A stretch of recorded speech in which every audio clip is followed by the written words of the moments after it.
However, before we begin that, of course, I'm sure you all know that there was a heinous, terrible, and frankly evil act that was committed a little more than a week ago in Pittsburgh. So, in honor of those who were affected by this terrible tragedy, I want to invite you all to join me in a moment of silence and respect for them.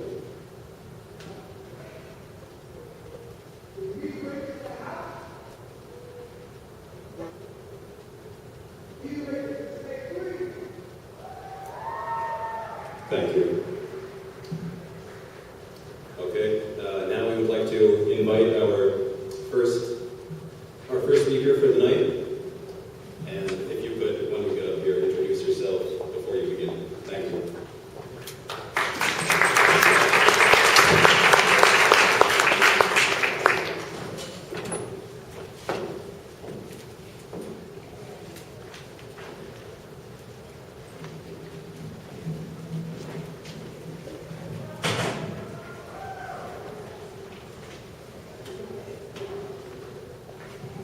Assalamu alaikum, greetings of peace, shalom, namaste to everyone. Thank you for being here tonight and thank you for having me here. This is my first time speaking at Binghamton University and I'm just so impressed with this event.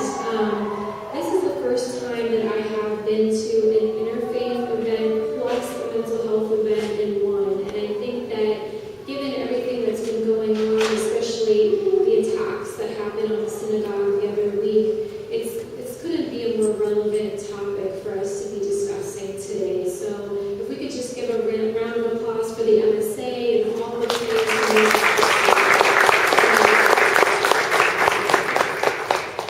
So I just wanted to introduce a little bit about myself before we get started. My name is I grew up in Maryland, in Salisbury, Maryland. I did my undergrad in psychology there at Salisbury University. Later, I went on to the University of Scranton, not too far from here, and did my graduate degree in community counseling. Later on, I went back to Maryland, started working as a suicide prevention coordinator at Salisbury University's Counseling Center. And during that time, I also got into a lot of anti-stigma work within the Muslim community, and so I've been giving talks on reducing mental health stigma, mental wellness. And the biggest thing, I kept having people come up to me afterwards and say, well, we really need to bring this more to the forefront, and we need more Muslim counselors out there as well who understand our values, who respect our beliefs. And so I actually started my business doing counseling with Muslims across the country via Skype to make it more accessible and less stigmatizing to those who are facing these issues. Is there a little bit of feedback on this? Can you hear it? Okay. Okay, great. In addition to that, I also work as a crisis counselor for the National Suicide Prevention Lifeline. So, true story, 10 years ago, I was president of the Muslim Student Association at Salisbury University, and I met a man there at one of our interfaith events by the name of Abbas. 10 years later, we're married. We have a daughter together. She's 3 years old. Her name is Jenna. So to all the single brothers and sisters out there tonight, you never know who you're going to meet at one of these interfaith MSA events. It might just turn out to be Mr. or Mrs. Right for you. So I have a wonderful connection to the MSA, and I think the work you're doing is so amazing. So today I'm just going to go ahead and get started. I'm going to primarily focus on mental health stigma and ways to address that and confront that, how to be a stigma fighter, how to help somebody in psychological distress. And I'd be encouraging you along the way, if you think of any questions you'd like to ask, to please make a mental note or to write it down, because we will be having a panel discussion towards the end. So I definitely look forward to learning from my brothers and sisters of different faiths here tonight and having a fruitful discussion. Are you ready?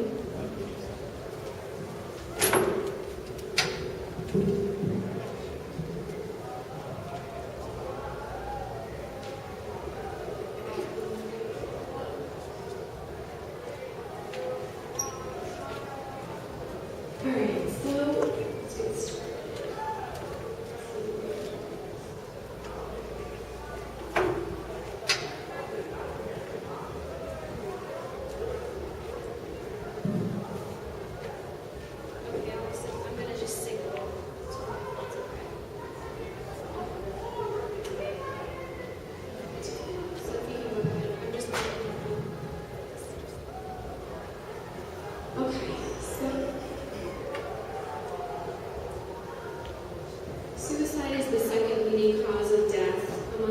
students in this country, and I think it highlights the importance and the relevance of us talking about mental health today on our campus. What we see is also that every 15 minutes in this country, somebody will die by suicide. It's actually more than car accidents. In addition to that, when we're looking at some of the research that's been done on college student mental health, it's been found that over half of college students have reported feeling so overwhelmed over the past year that they felt they weren't able to function. That was according to a 2011 American College Health Association study done. So I think that this topic is so relevant to our college campus community in particular. So what is mental wellness? Well, the World Health Organization defines it as a state of well-being in which an individual is able to cope with the normal stressors of life, realize their potential, work productively and fruitfully, and able to make a contribution to the community. So when you think about mental wellness, I really want you to think about it in a spectrum, okay?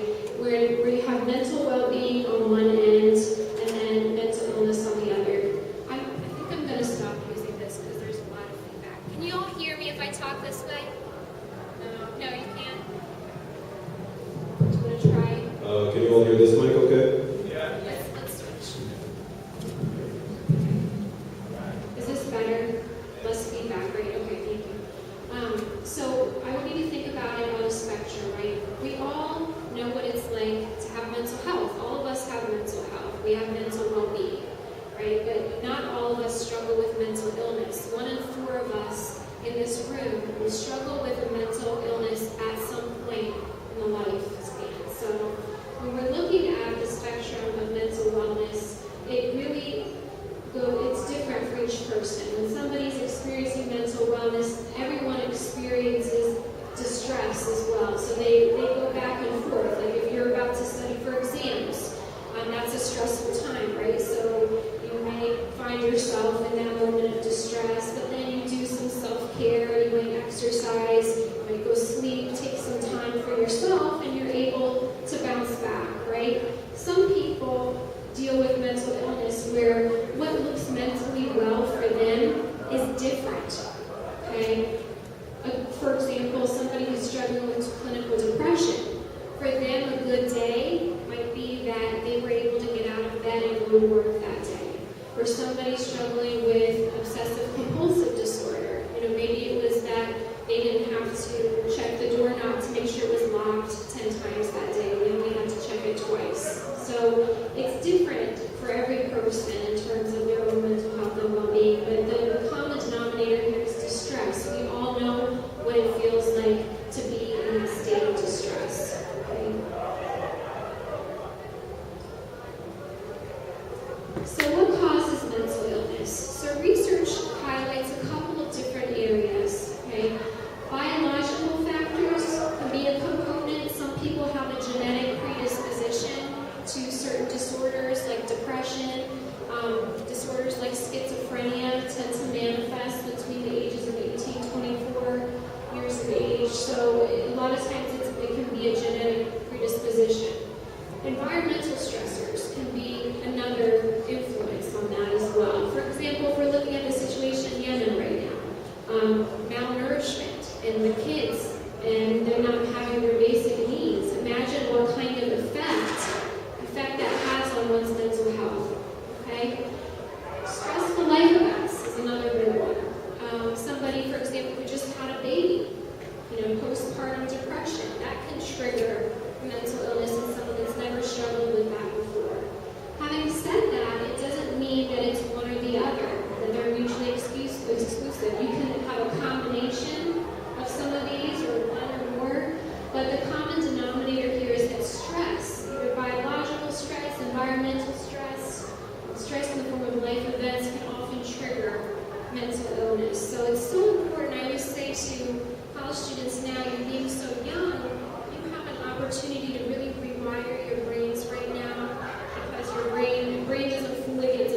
So when is anxiety a problem? So typically we all experience stress, and stress isn't necessarily a bad thing either. We tend to think that stress is always a negative thing, but if you were driving on the street right now and a car swerved out in front of you, hopefully you get an adrenaline rush and the signal would send a message to your brain to put your foot on the pedal right away to avoid a car accident, right? So that is a situation where stress can be a good thing. But there are times when stress is actually maladaptive, namely when it begins to interfere with a person's overall functioning, it affects their ability to have healthy relationships. That's a red flag that we may be looking at anxiety on a clinical level. And so what we find is people with anxiety disorders, typically they may deal with things like panic attacks, where they feel like their heart is racing, that their palms get sweaty, they feel like they're going to die. They have difficulty breathing. Sometimes people with an anxiety disorder may deal with it through engaging in self-injury, cutting, those sorts of behaviors. Maladaptive coping, such as abusing alcohol or drugs. So these are some signs when a person may need to get some professional help, that it may be more than just regular stress. So let's talk about clinical depression. We all use this word, I'm depressed, right? I'm so depressed because of what happened. The thing is, we all experience sadness. Every one of us in this room knows what it's like to have a bad day, to feel sad.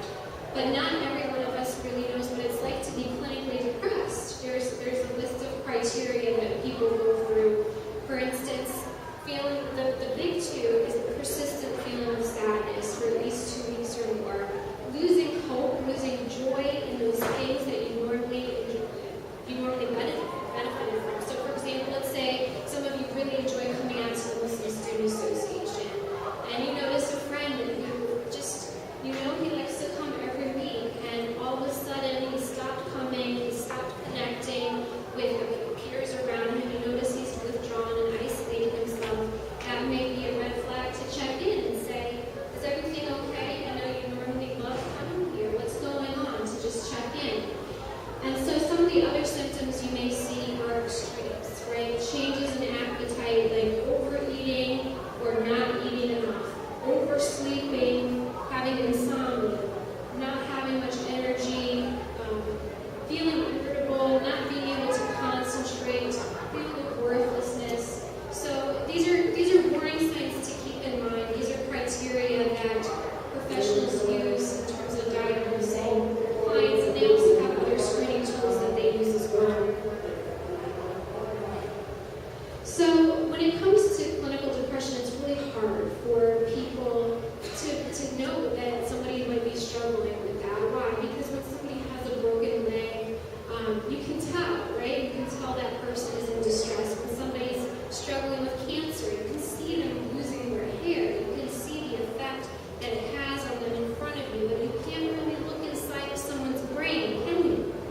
I like to show this here. This is a PET scan of the brain, showing the brain. If you look on the left side of somebody who's depressed, and then you see here on the other side is all lit up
The other thing is withdrawing from friends, disconnecting from people that are their peers or family members.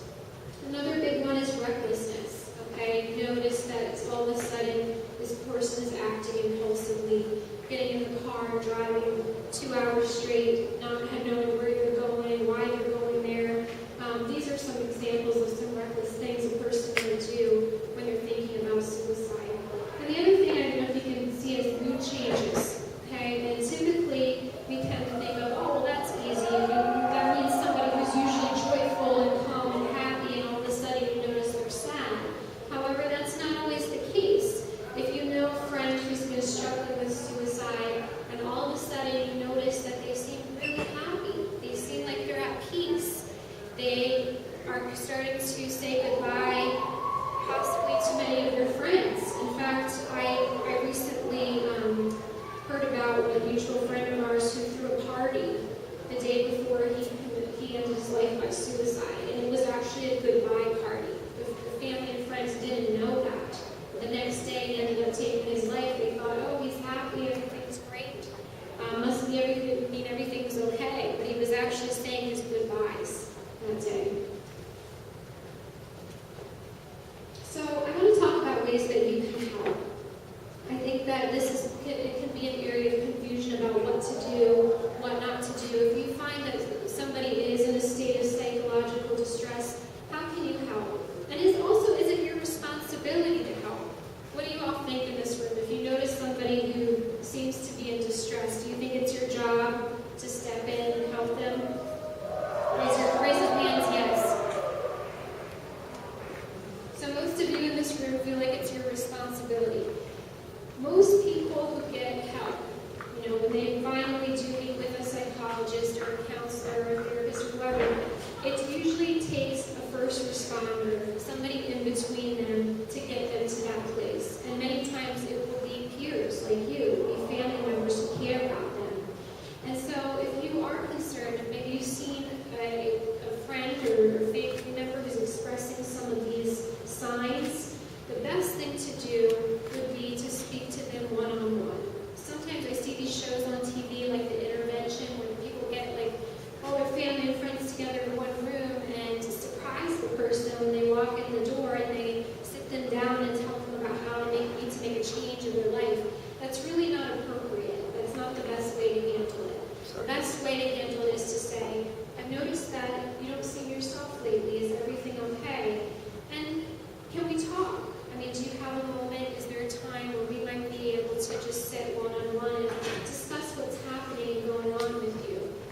Sometimes people will be really defensive about that. And if so, you've probably hit a chord there if somebody acts in an angry way. But having said that, most people, I think, would be really glad that you picked up on something.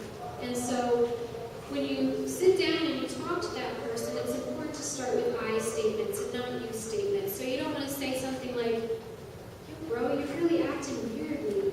You're strange. What's going on with you? That sounds very judgmental, right? Sister, really? Are you thinking about suicidal thoughts? That's haram. I'm going to tell you one thing. If you ever talk to somebody in that sort of way, they're never going to open up to you, right? You obviously want to create a safe, open space, non-judgmental, allow them to talk. And so a lot of times we have a tendency that when we're listening to people, we listen to respond rather than listening to understand. And by that, I think it comes from a good intention. We want to give advice. We like giving advice. We like to give people solutions to their issues, to feel like we're helpful. However, I would caution you that when you're listening to somebody's story about what's going on, if they say something like, I haven't been doing well because, my mother just passed away 2 weeks ago and I just don't know how to deal with it. Instead of saying, yeah, I know how you're feeling because my mom passed away too a few years ago. Really you want to focus on that person's story and say, reflect back to them. I'm so sorry to hear that. How are you coping with it? How can I help you? You want to make them feel like they're able to share their story and to make a connection. On the suicide prevention lifeline where I work,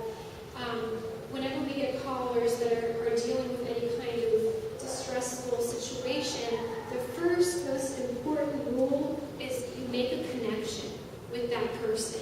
If you don't make a connection, if you don't make that person on the other end feel that they are understood, any suggestions that you give later on, or any ways that you explore coping, they're not going to listen to it because they don't feel like you've understood them. So connecting, building that rapport is the key. And then at the very end of the conversation, when they've been able to share everything, when you've validated to them how hard it must be, how exhausting it must be to deal with this, then you talk about resources, then you talk about support. Okay? And that's when you can mention things like the counseling center. You know, you've got a wonderful counseling center here at Binghamton. And I always tell people, I say, while you're a college student, go get free counseling. Why not? You know, use it. If you've never been through counseling before, go for it. It's not just for people that are struggling with a mental illness, right? It's for anybody. Anybody with mental health can benefit from being on the other side of the chair and working on goals that they want to achieve in their life, and having somebody who's non-objective, non-biased, in a confidential setting, you know, provide some feedback and help you explore yourself and help you develop more resilience in difficult situations. So, I mean, I'm not going to read all this, but, you know, feel free to look at the website and connect with someone on this campus, and also refer your friends. I mean, if you feel like somebody is struggling, talk to them about bullying, and I think that helps destigmatize it to even mention it as an option. So as I mentioned earlier, I work as a crisis counselor for the National Suicide Prevention Lifeline. Sometimes people think that this line is only for people that are suicidal, and that is not the case. This is for anybody who's in psychological distress. The way that it works is you pick up the phone, you dial 900-273-TALK. You are connected to the nearest crisis center in your state. If that crisis center is busy, then it rolls over to the next crisis center until somebody answers, and somebody will answer, because there's hundreds of crisis centers connected to this hotline all over the country. And so once you pick up somebody will answer, be it a trained telephone worker who knows the active listening model, is trained in suicide prevention, perhaps has a mental health background. But it's a wonderful service. It's available 24/7, and it's confidential. So again, be sure to mention that to somebody who might be struggling as well. So I want to talk about some of the Muslim mental health trends that we're seeing in the community. Okay, big one that comes up a lot is identity concerns.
prayer, is the only solution to any mental health problem. So you should just raise your hands up in dua and make a prayer that God will take away your anxiety, that God will take away whatever disorder you're struggling with. So if you have a broken leg, my question is to you, if you have a broken leg, are you just going to raise your hands and make dua? Answer that. What do you guys think? What do you do if you have a broken leg? Go to the doctor, of course. So why is that any different when it comes to mental health? When it comes to struggling with issues like schizophrenia or bipolar disorder? Why is it so much harder to tell people to go to a mental health counselor, go to a therapist, and get help for that? Right? Prayer is an amazing coping strategy. However, it's not the only strategy. Pray, yes, but at the same time, go get treated too. Go make sure you take care of your mental health just as you would that broken leg. So another thing that I hear about is that people who experience mental health issues, especially those who might be hearing voices or seeing shadows, have these really bad night terrors and dreams, it must mean that they're possessed by a jinn or a supernatural creature, the devil. How many of you have heard of this before? Raise of hands. I think everyone in the room mostly has heard about that.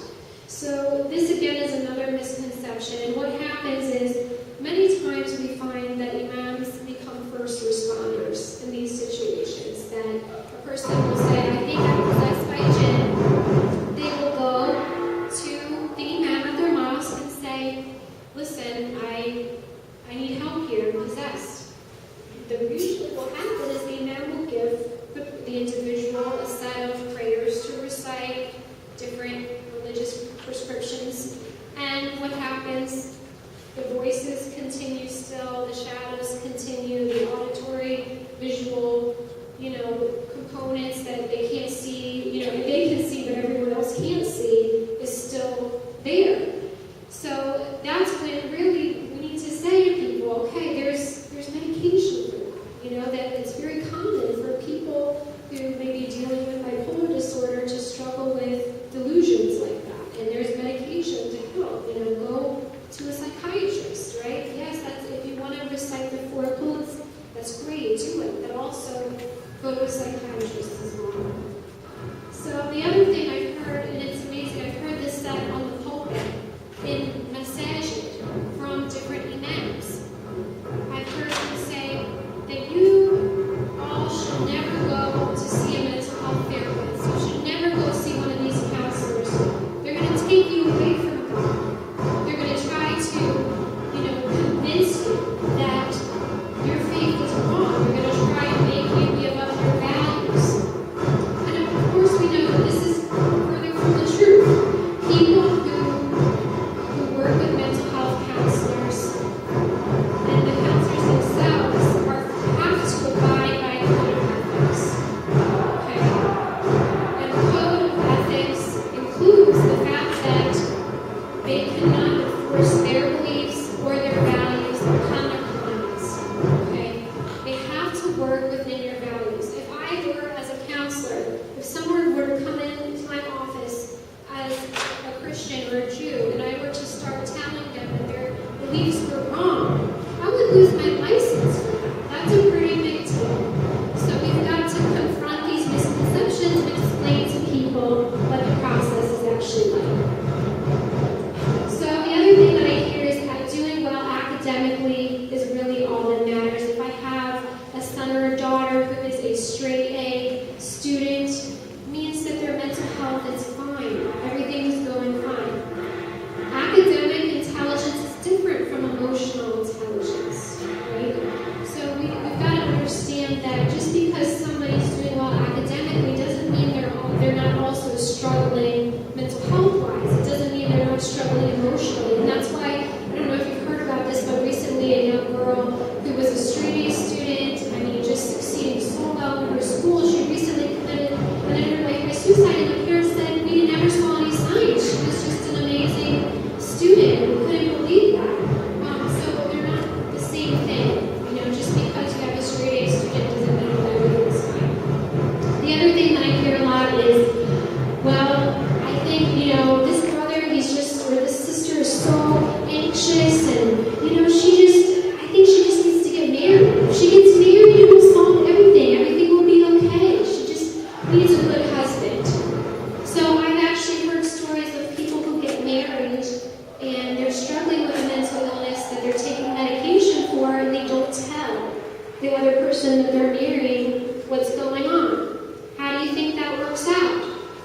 Not very well, because they find out at some point, and then you look like somebody who's just lied.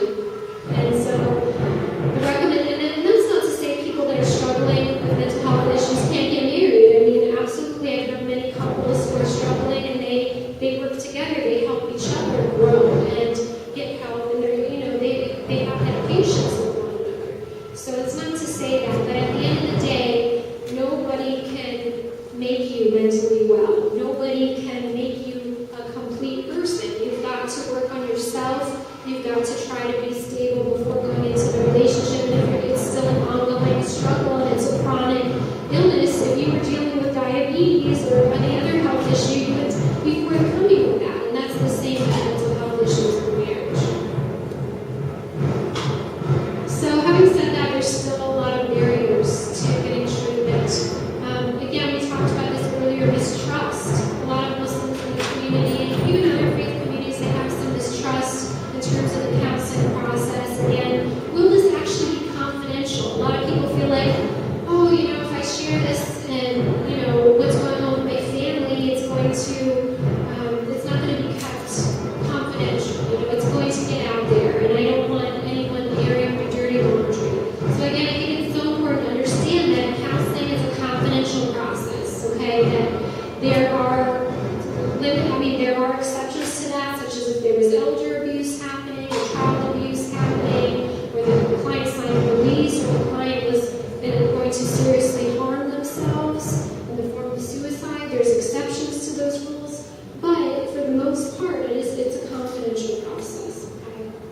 The other thing that I come across is people tend to think counseling is advice giving. That I'm going to go to somebody and they're going to tell me what to do with my life.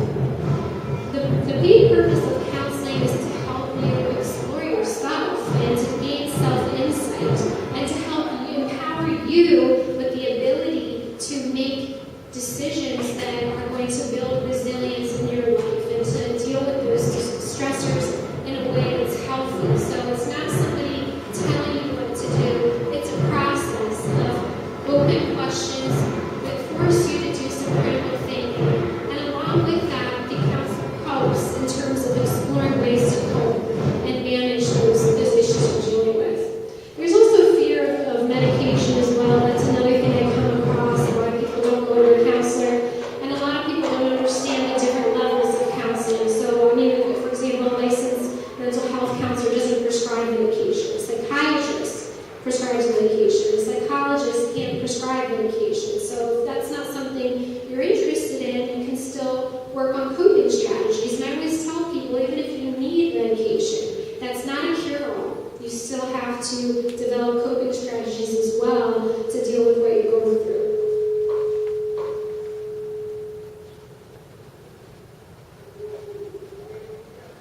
So I would say that although there are these misconceptions out there and some of these barriers to treatment, I have been so impressed over the years to see a movement happening in the Muslim community and in other faith-based communities as well, where people are starting to have the conversation about mental health. I mean, just 6 years ago, when I first started bringing these messages to Muslim audience, it was like, I'm not sure if they're ready for this. And I had quite a few people come up to me, mostly immigrant, parents, saying that how can you talk about this, sister? This has no place in our faith. This is against Islam, what you're talking about.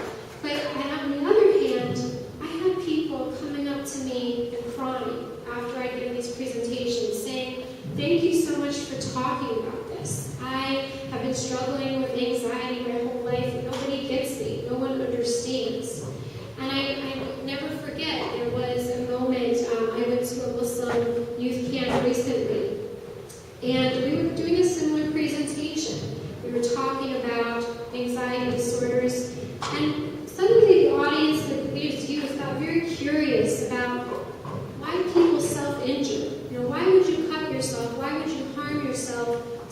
avoid negative situations.